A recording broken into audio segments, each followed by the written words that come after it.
Hi friends, இப்போ நம்ம மகாநதி பார்க்க போகிறோம். மகாநதியில் வந்துட்டு நம்ம காவேரி ஒரு பக்கம் விஜய்க்கு வேலை கிடைக்கல, இப்படி வேலைக்காக கஷ்டப்படுறாருன்னு ரொம்ப ஃபீல் பண்ணிகிட்டு இருக்காங்க. ஒரு கம்பெனியில் ஓகே சொன்ன இடத்துலையும் ஓவர் குவாலிஃபைடாக இருக்குது, எங்களுக்கு வேணான்னு சொல்லிட்டாங்க.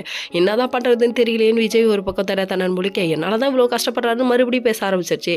திரும்ப திரும்ப நீ பேசுகிற, நீ திரும்ப திரும்ப பேசுகிற, நீ திரும்ப திரும்ப பேசுகிறேன்னு ஹை பிபி வந்து இவரே கத்த ஆரம்பிச்சிட்டாருன்னா பார்த்துக்கோங்க. அதுக்கப்புறம் சமாதானம் பண்ணி உட்கார வச்சு இல்லைம்மா அப்படிமா இப்படிமான்னு சொல்ல ஆரம்பிச்சாங்க. அப்படின்னு சொல்லி அவங்க கேட்க அதுக்கப்புறம் அதுதான் இதுதான்றாங்க. டே போதும்டா, இதுக்கு மேலே போட்டோம்னா அவ்வளோதான்டா, தாங்காதுடா அப்படின்னு சொல்லிட்டாங்க. சரி, இங்கே இந்த கூத்து நடந்தாலும் நம்ம நிவின் ஒரு பக்கம் திடீர்னு போய் அவங்க அம்மாவை கூட்டு வந்து நிற்கிறாங்க. உங்க அம்மா வராங்கன்னு சொல்லவே இல்லை, ஏன் இதெல்லாம் சொல்லிட்டு தான் செய்யணுமா, என் வீடுமா இது, என்னோட வீட்டுக்கு நான் எப்போனாலும் வருவேன் எப்போனாலும் போவேன் அப்படின்னு சொல்லிட்டாங்க. சொன்னதுக்கப்புறமா யமுனா ஒரு பக்கம் முறுக்கிட்டு உள்ள போக நீ சந்தோஷமா இருக்கேன்னு நினச்சேன்டா, இப்பயும் நீங்கள் இப்படி தான் இருக்கீங்களாடா, அப்புறம் எதுக்குடா அந்த வாழ்க்கையை வாழ்றேன்னு சொல்லிட்டு பிரெயின் வாஷ் பண்ணுறாங்களாமா.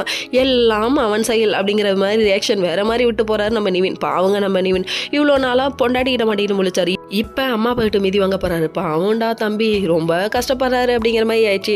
இதுக்கப்புறம் மாமியாரா மருமகளான்னு பார்க்கறத விட சின்ன பாப்பா பெரிய பாப்பா இவங்க அடிச்சுக்க போகிறாங்க. என்னத்துக்கு சமையலுக்கெல்லாம் அடிச்சுக்குவாங்க, இவங்க அலும்பு தாங்க முடியாதேடா அப்படிங்கிற மாதிரி ஆயிடுச்சு.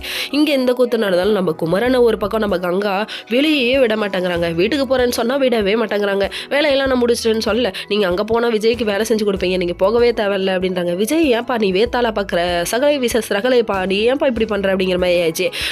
நீ விஜயோட எந்த விதத்துலையும் குறைஞ்சவன் கிடையாது, நீ 1ஆம் தேதி ஆனால் டாங்குன்னு நீ போய் வாடகை கொடுக்கணும் சரியான்னு சொல்கிறாங்க. என்னடா நடக்குது இங்கே?